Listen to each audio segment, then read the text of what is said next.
Hi guys! Welcome sa aming bahay. Sa mga nagtatanong kung ano talaga yung totoong buhay ko, sobrang hirap ng buhay ko guys. Wala kaming sariling bahay, wala kaming sariling lupa. So nagre-rent lang po talaga kami guys. Tapos yung nire-rentahan naming bahay is sobrang luma na talaga siya.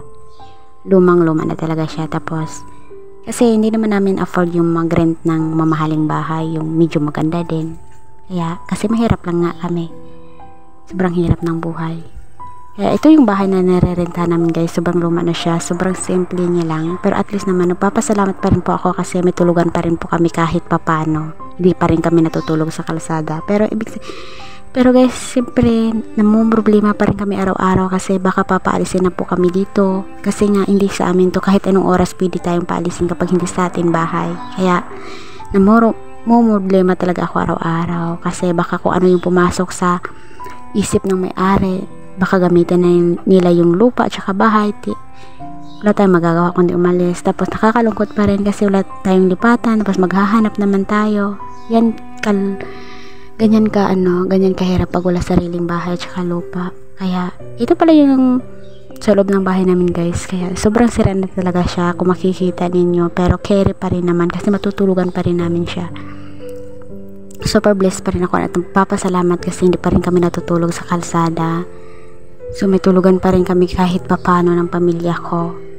Ito yung nag-push na mangarap ako ng mataas para magkaroon ng sariling bahay at saka lupa. Simpleng pangarap ko guys, pero ang tagal ko na nangarap pero hindi ko pa rin natutupad kasi sa sobrang hirap nga ng buhay.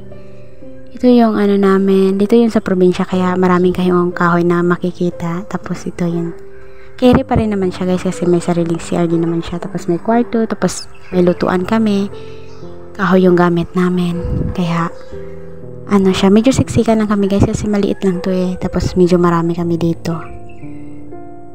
Kaya kayo napaka-swerte nyo kung may magandang bahay po kayo at saka magandang buhay nyo po. Kayong di kayo naghihirap sa pagkain. Sobrang swerte nyo kasi maraming taong naghihirap katulad ko.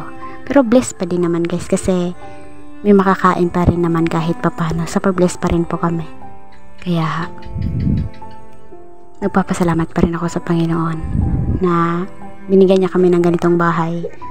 Kahit paano may tulugan po talaga. Yun naman yung pinaka-importante, yung may tulugan eh. Kaya okay lang siya. Carry din.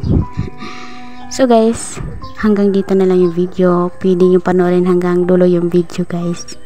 Hanggang dito na lang yung salita ko.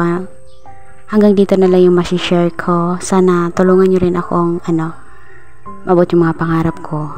Tapos nagumagawa rin ako, sumusulat ako ng spoken poetry. Pwede yung pakinggan yung mga spoken poetry ko.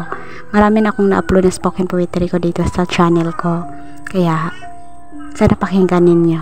Hanggang dito na lang po guys. Don't forget to share, like this video and subscribe to my YouTube channel for more updates and for my dreams na din. Thank you po. God bless.